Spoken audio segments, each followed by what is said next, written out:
Olá, bom dia, seja bem-vindo ao A Notícia de Frente desta terça-feira, dia 8 de setembro. Chega junto com a gente, participe, seja um dos nossos comentaristas também. Deixa eu dar um bom dia aqui, porque eu, particularmente, estava morrendo de saudade. Que bom que ele voltou, ao Lúcio Sorge. Bom dia, Lúcio. Bom dia, Nayara Moura. Me ajuda aí, né, Antero? Era a musa do jornalismo. Agora é o que? A musa do agronegócio da Pantanal. Não é do Pantanal, né? Da TV Pantanal, né? Da TV Pantanal, não é isso? É isso. Bom dia, Antero Paz de Barros, a nossa enciclopédia, e bom dia a você que nos honra com a sua companhia. E, é claro, é sempre um prazer dividir a bancada aqui com vocês. Bom dia, Antero. Bom dia. E os pequenos produtores descobriram lá na TV Pantanal, e antes da estreia, uma farta cesta encaminhada pelo Gauchinho para, olha, divulga aí a produção da agricultura familiar. Então olha, ela não se uniu, gente, não se uniu aos barões, né? É isso. isso. Gente, tava boa, viu? Obrigada aí o pessoal do Ipaema, tava muito boa essa cesta. Muito obrigado também ao Gauchinho. Bom dia, Nayara. Bom dia, Lúcio. Bom dia ao telespectador e telespectadora. Você viu, né, gente? Já começaram. Vamos lá, vamos seguir então com a notícia de frente de hoje, dessa terça-feira. Olha, a gente vai falar agora que o Ministério Público de Mato Grosso ingressou com uma ação direta de inconstitucionalidade que pode limitar o poder de fiscalização do Tribunal de Contas do Estado. O repórter Luiz Vieira traz as informações. Quem acompanha aqui na reportagem.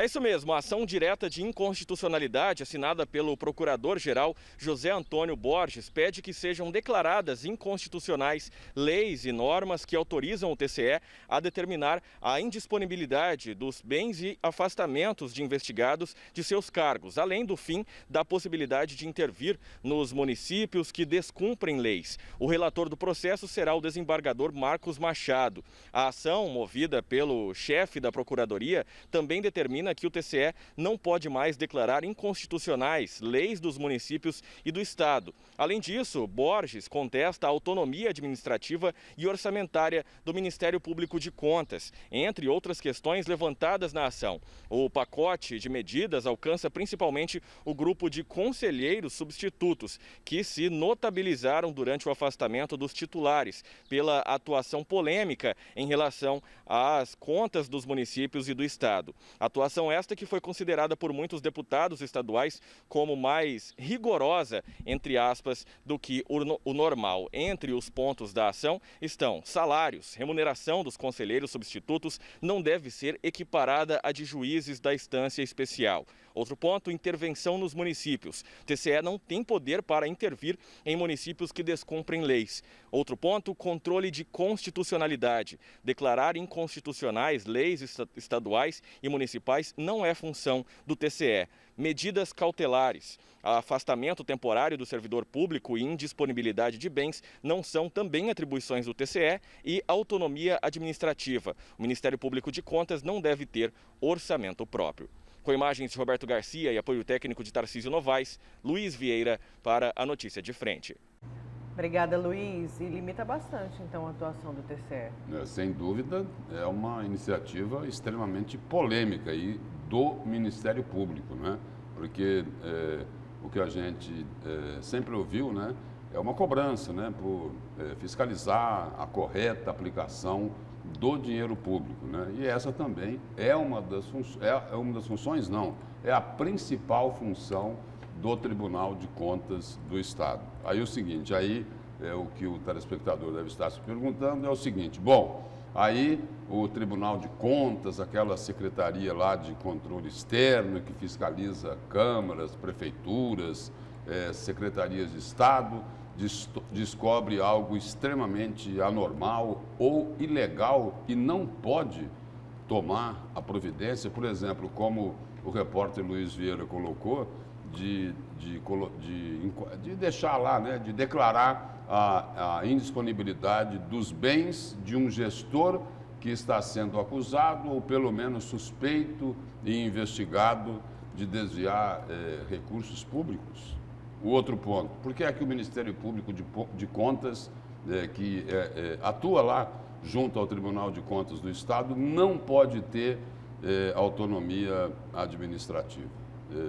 Assim, olhando assim, a grosso modo, parece aí que tem uma disputa, né? Um ciúminho. Uma disputa de poder, né? Dá essa impressão. Mas vamos aguardar aí para ver se o Ministério Público de Mato Grosso explica melhor aí essa decisão aí, né? Nessa ação aí, em relação ao Tribunal de Contas do Estado. Porque o que se cobra do Tribunal de Contas é que os conselheiros, eles ajam com rigor. E, na verdade, isso é em função da atuação de alguns conselheiros substitutos, né, que no exercício aí da interinidade acabaram fazendo esse tipo de determinação. É preciso confrontar o pedido do Ministério Público, através do procurador José Antônio Borges, com as leis, para verificar se o que ele está pedindo tem amparo legal, né? Ou se o Ministério Público realmente, ou se o Tribunal de Contas realmente não pode tomar essas decisões, né? Tem que esperar agora o pronunciamento do Tribunal de Contas, que deve se pronunciar na própria ação, que deverá se pronunciar na própria ação antes de ser julgada pelo desembargador Marcos Machado.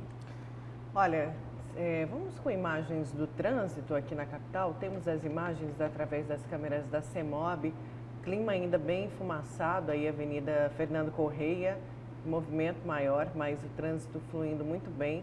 Mais uma vez, fico alerta da CEMOB, os motoristas andarem com o farol ligado por conta da quantidade de fumaça que tem aqui na capital, na região metropolitana. A gente consegue sentir, gente, o cheiro da fumaça aqui dentro do estúdio, que é totalmente fechado. Temos outro ponto aí, da Fernando Correia ainda? Não, da Fernando Correia, mas na altura ali, também bem tranquilo, apesar do... Tá um pouquinho maior o aumento o número de veículos aí na via. E fora toda essa fumaça aí, fora o calor, né? Ainda tem lá a umidade relativa do ar, né?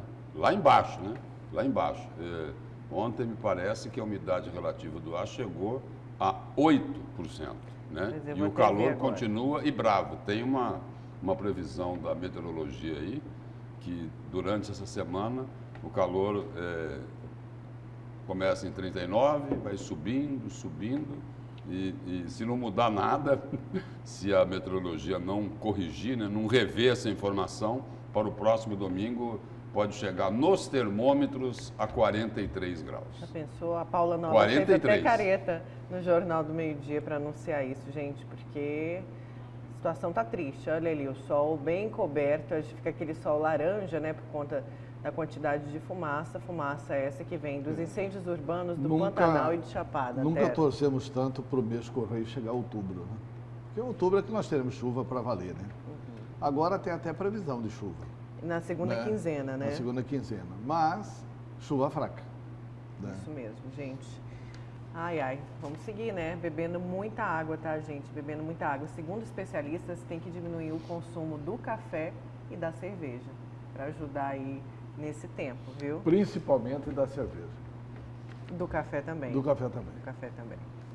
Mas olha só, são duas paixões do brasileiro, né? É difícil. Exatamente. É difícil nesse dos calorão. Dos brasileiros e das brasileiras. É de todo mundo. Nesse calorão, então, gente, difícil. Mas vamos lá, né? Vamos beber mais água. A minha faz tempo que é só cerveja sem álcool, então se ficar sem ela também. É até melhor, né, Sério? Porque beber cerveja sem álcool. Gente, vamos seguir, vamos falar agora ao vivo com o repórter Bruno Pinheiro, que vai trazer informações para a gente sobre a inauguração de uma delegacia para atender exclusivamente mulheres vítimas de violência doméstica e sexual. A gente vai falar com o Bruno, eu creio que seja a delegacia 24 horas ou é uma nova delegacia? Bruno, bom dia. Exatamente, Nayara, muito bom dia, Antero, e bom dia ao Lúcio também, que além da elegância da notícia, a elegância do ciclismo agora também, viu, Nayara? Já a gente fala sobre isso, mas sobre a delegacia 24 horas é um sonho antigo das mulheres e da Polícia Civil também, que agora se torna realidade. A inauguração, marcada hoje às 4 da tarde, fica anexo ao edifício, à sede da 2ª Delegacia aqui, lá de Cuiabá, na verdade. Estou em Várzea Grande, mas é do município de Cuiabá, capital do estado. Ela foi reformada, ampliada, um investimento inicial de aproximadamente R$420 mil. Lá atenderá as mulheres, adolescentes, 24 horas, 5 delegadas, e toda essa obra, essa nova delegacia foi encabeçada através da primeira-dama Virgínia Mendes. Essas mulheres, toda a equipe que estará atendendo na delegacia vão receber uma especialização, acompanhamento de como devem ser atendidas essas mulheres. E haja vista que nossa região metropolitana, sendo mais exato em Cuiabá, é a região com o maior número esse índice mais elevado sobre violência doméstica, violência sexual. E a gente acompanha muito no Ronda aqui no final de semana em relação às ocorrências no setor policial, muitas mulheres sendo vítimas de violência doméstica. Nós temos inclusive esse caso aí que acusa um advogado, várias mulheres, inclusive uma empregada doméstica, sido vítima desse advogado. Ou seja, essas mulheres então, elas vão receber atendimento especializado 24 horas nessa nova delegacia que inaugura hoje, terça-feira, às 4 da tarde. Então, é uma obra importante, uma tarefa que não foi nada fácil e agora que só vem somar com as mulheres e com a região metropolitana. Ao todo, serão 5 delegadas de plantão nesta nova delegacia que fica em anexo à 2ª Delegacia de Polícia de Cuiabá. Nayara?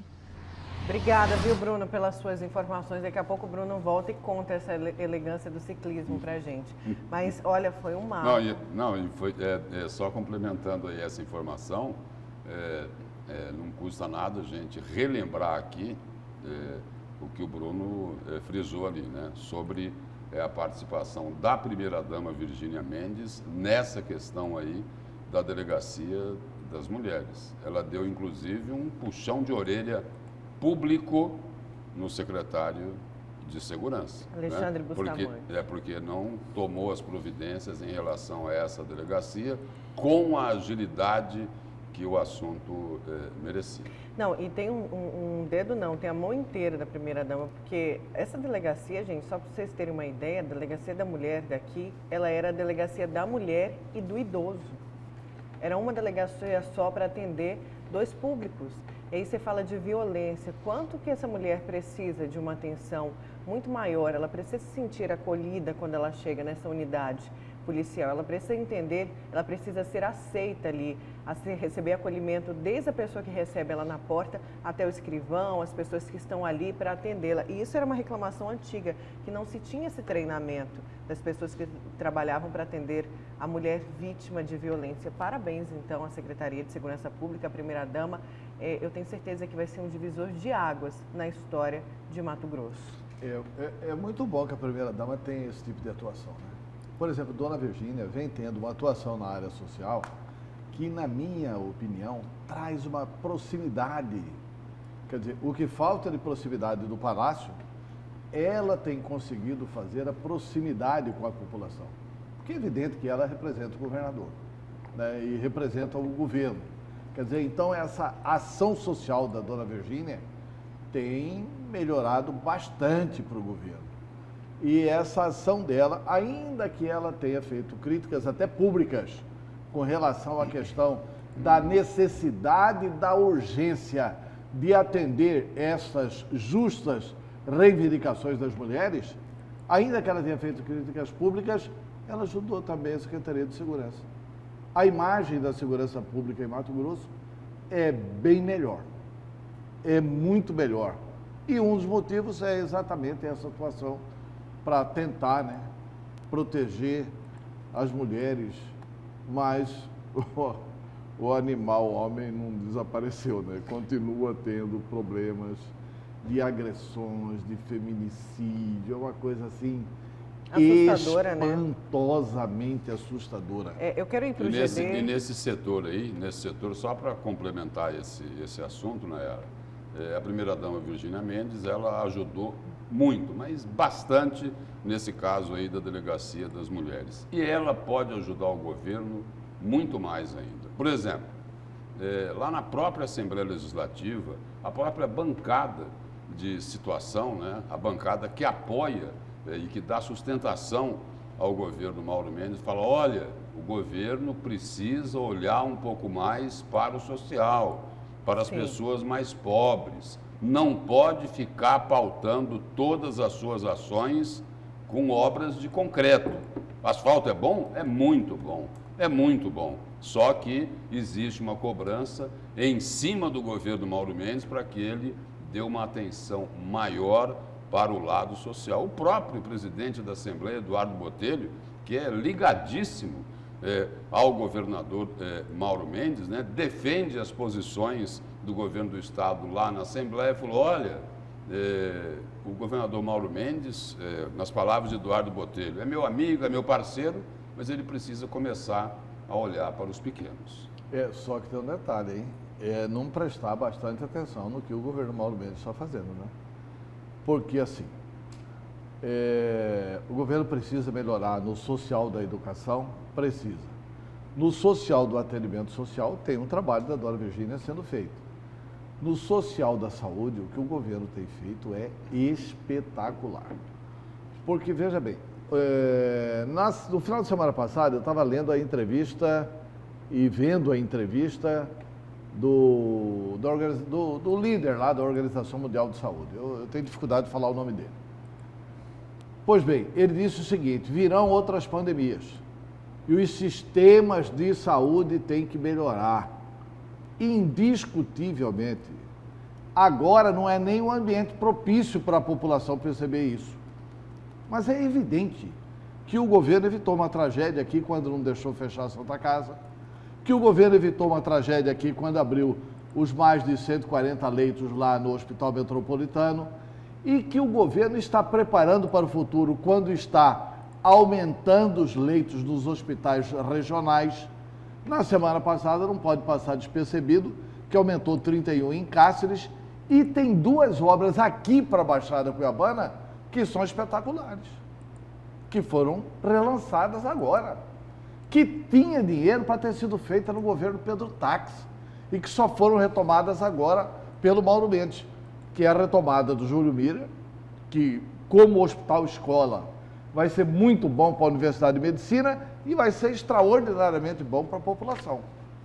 Haja vista que este Hospital Júlio Miller aqui, de forma acanhada, aqui no próprio bairro onde está a TV Gazeta, já faz um grande serviço para a população. E também o resgate de uma obra histórica, a conclusão do Hospital Central. Agora, além disso... Que ficou paralisado aí há mais de 30 anos. Que ficou paralisado há mais de 30 anos. Então, tem sim uma sinalização claríssima de atendimento social na área da saúde. Mas tem sim também debilidade. Precisa melhorar na área da educação, né? O que o Lúcio falou da cobrança foi mais dura agora, nesse momento de pandemia. O que o Lúcio falou da cobrança é verdade, aconteceu, o Botelho falou, o Botelho fez esse pronunciamento. Eu só estou dizendo que, como base do governo, o Botelho tem esses dados. O Botelho sabe mais do que vai acontecer no governo que nós três aqui. E na avaliação é o seguinte, o que se cobrava ali, principalmente nesse momento da pandemia, era uma assistência social mais eficiente por parte do governo, não se limitando apenas à distribuição das cestas básicas. Em síntese, esta era a cobrança. E sobre essa questão que o Antero falou da saúde, eu retorno lá em 2018, né? O governador Mauro Mendes quer cumprir aquilo que ele prometeu, né? Porque lá em 2018, se a gente resumir, né, as propostas que ele fez, se ficar em uma apenas, ele falou, olha, eu quero ser reconhecido como o governador que fez a saúde funcionar. Esse foi o compromisso que ele fez lá em 2018. Tomara que funcione. Falando em obras inacabadas da Copa do Mundo, quero saber agora os destaques de vocês. O seu destaque é sobre isso, né, Lúcio? Você adivinha, né, Anaela? Você já lê mentes. Bom, o meu destaque aqui é sobre o VLT. E aí é o seguinte, tem um ultimato aí para o governador Mauro Mendes. Bom, o ultimato é sobre o empacadíssimo VLT, o veículo leve sobre trilhos, que teve as obras paralisadas lá em 2014, né?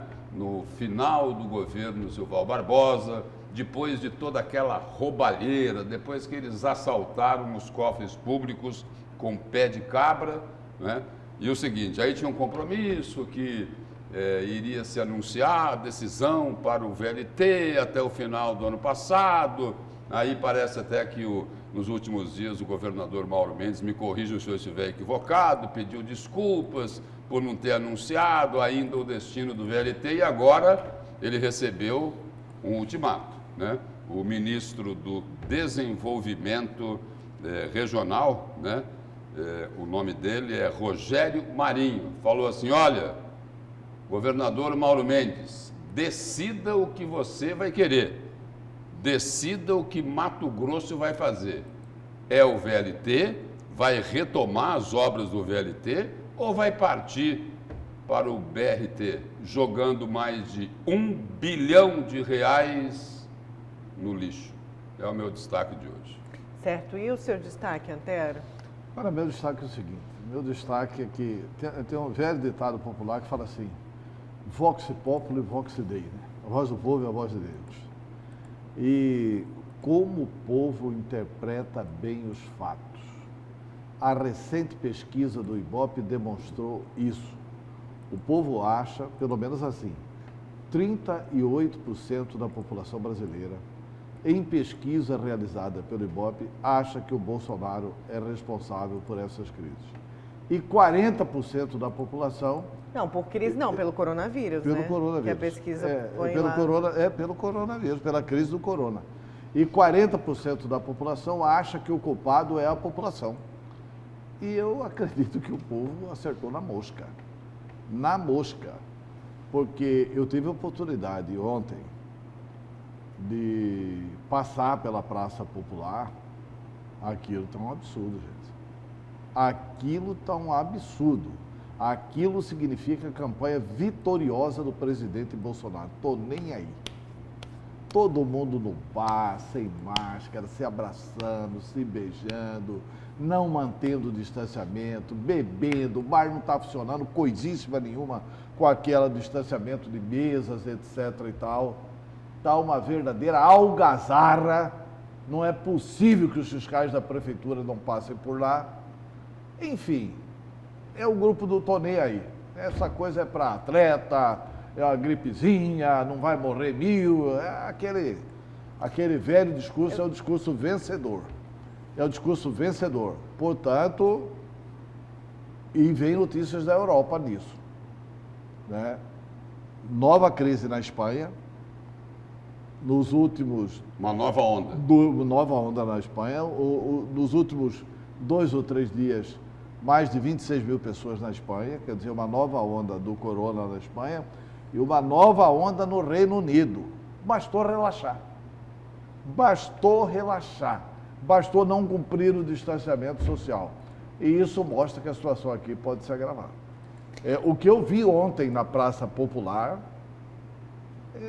é o que deve estar acontecendo no dia a dia.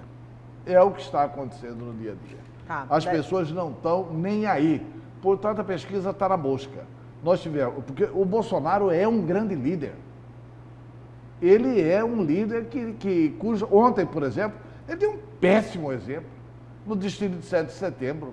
Ele saiu sem máscara, com crianças, fez selfie, foi em aglomeração no desfile de 7 de setembro. Você não encontra um ato público dele em que ele dá bom exemplo. Não dá. Ele não acredita na ciência. Mesmo assim, eu acho muito tendencioso esse tipo de pesquisa que já vem com enunciado quem é o grande culpado pelo coronavírus. Países padeceram. É algo que fugiu do controle da população. Mas eles colocam lá na pesquisa, parece 12% governadores, 2% prefeitos. Quer dizer, tinha um rol ali para escolher de todo mundo. Ali, tendencioso é assim, e entrega uma cartela, um disco. Não tem assim, em primeiro lugar, não, é num disco. O disco é redondo. E nesse disco redondo o cara tem que manipular ali para ver o nome de quem que pode ser responsável. Então, assim, e pesquisa técnica do Ibope, as pessoas discordam. Mas no final dá tudo como o Ibope previu, né? Pois é. Bom, a gente vai falar daqui a pouco dessas questões. Antes, vamos... deixa eu puxar aqui algumas participações dos nossos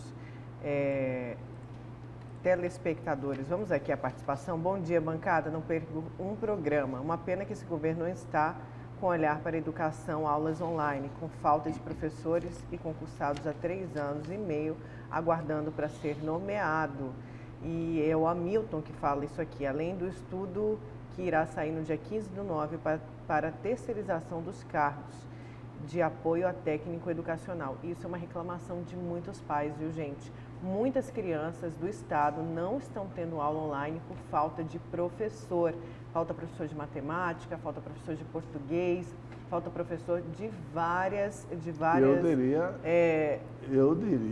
matérias. Eu diria que os grandes investimentos que o Estado tinha que fazer, se eu fosse deputado estadual, já tinha compelido o Estado a fazer esse investimento. O grande investimento que o Estado tem que fazer são tablets. E o grande investimento que o Estado tem que fazer é exigir das operadoras que coloque internet de qualidade em todas as cidades do estado de Mato Grosso. Porque se a aula é online, olha, poupe a nossa inteligência, não falta professor. Se a aula é online, o melhor professor de matemática pode dar aula aqui para todas as cidades do estado. Sim, mas falta, Antero, aqui. Não falta. Falta, Antero. Não tem nenhum. Não, a população manda mensagem todos os dias para a gente. Hoje não teve aula online do meu filho porque não tinha professor Tudo da bem, não tem matéria. Professor na escola dela, Nayara. Pois é, Nayara, sim. não tem na escola dela. Então, o que eu estou defendendo aqui? Eu estou defendendo que o Estado se organize. Mas lá em Guarantá, online... por exemplo, o grande problema da educação, eu estudei isso, porque eu fui o autor da então lei. não tem essa aula porque falta essa organização que você está mas falando. eu estou falando que tinha que ser um professor para todo mundo, só que esse professor ele precisa dar atenção para os alunos, além do conteúdo online. Ele tem que corrigir prova, ele tem que dar toda essa atenção. Pode até ser, as escolas que têm, dão para quem tem, certo? E as que não têm, vamos supor a escola Barnabé de Mesquita, não tem o professor lá de matemática. Ótimo! Você pega o melhor professor que você acha de matemática, põe aqui na central do estado, um dia ele vai dar aula na escola dele mesmo, para os alunos dele mesmo, e no outro dia ele vai dar aula para todo o estado. Você tem o currículo ali, qual o problema de fazer isso? Nós temos que usar, sabe por que não faz isso? Porque o Sintep é contra. Não, porque o governo não investe em educação. Esse governo, ele tá aí o exemplo que fez com os professores. É que você está falando assim, superficialmente, esse governo. Eu fui o autor da lei que garante reserva de vagas para alunos que fizeram ensino fundamental e médio nas escolas públicas.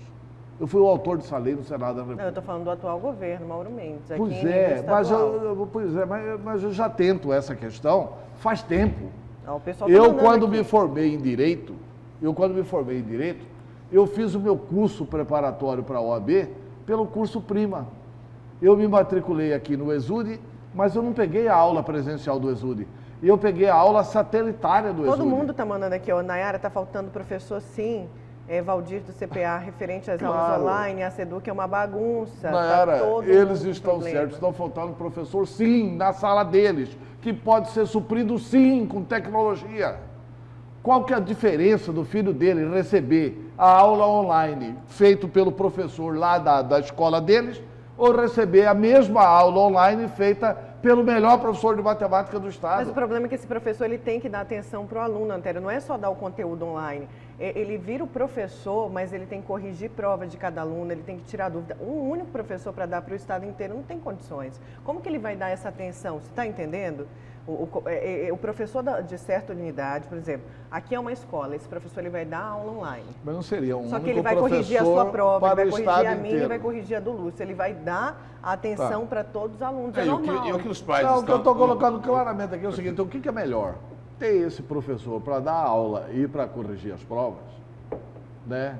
E, evidente, ganhando mais por isso, ou não ter aula?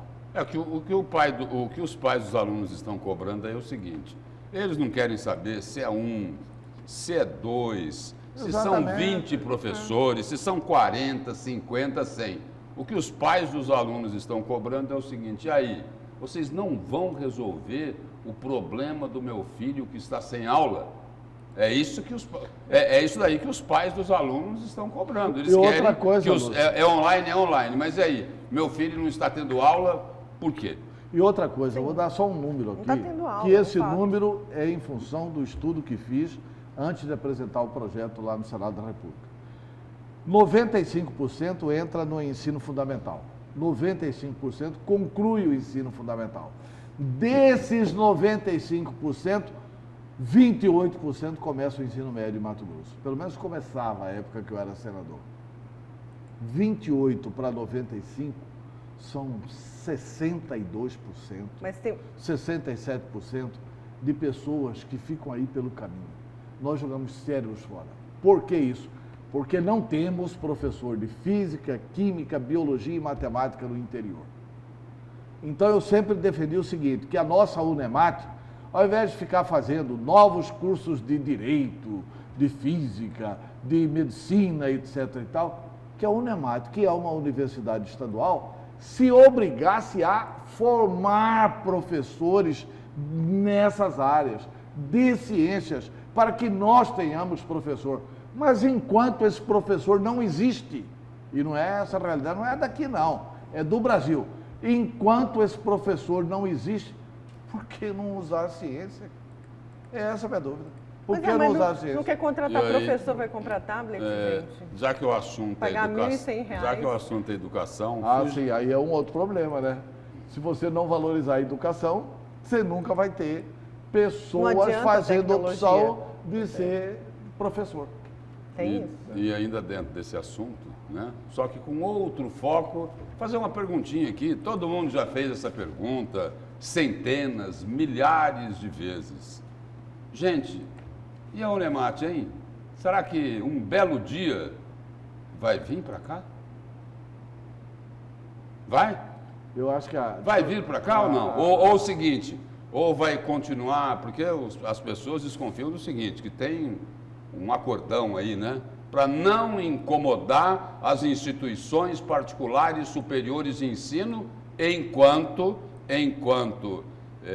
os estudantes mais pobres, os filhos dos trabalhadores, são obrigados a partir lá para o FIES ou então dar um jeito, né, de pagar as altas mensalidades das faculdades particulares. E a Unemat, que é pública, tem um motivo, tem outro, tem uma desculpa aqui, uma justificativa ali, e ela não vem para Cuiabá.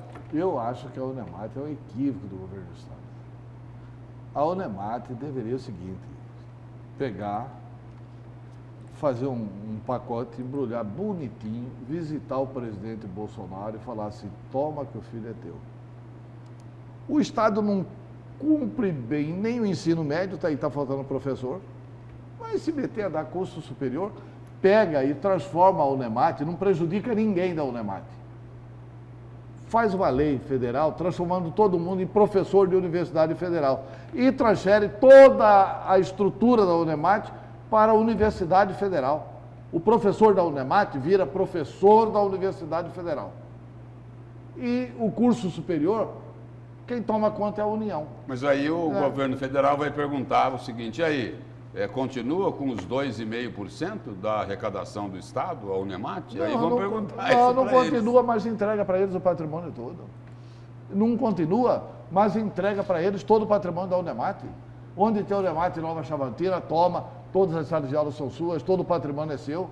É um investimento de bilhões que o Estado fez.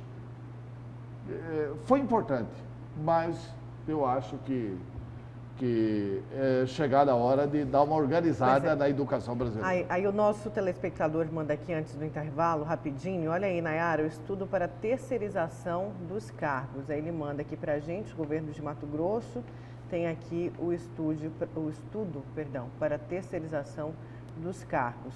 Os nossos telespectadores estão mandando aqui, muitos professores participando aqui com a gente falando justamente dessa desvalorização. Bom, eu não conheço a questão da terceirização, mas se tiver terceirização, na minha opinião, está errado. Eu defendo escola pública, democrática e gratuita. A professora... Tem que terceirizar coisa nenhuma, pelo menos é a Mãe minha de opinião. aluna aqui falando, as aulas são no horário normal de aula e realmente muitas escolas estão sem professor por culpa do governo que não está nem aí com a educação. E o pessoal falando aqui, né, gente, também, olha, que bom que o Lúcio está de volta, tem que registrar, porque tem muita mensagem aqui, viu, dos nossos queridos telespectadores.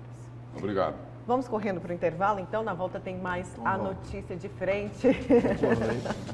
A gente já volta.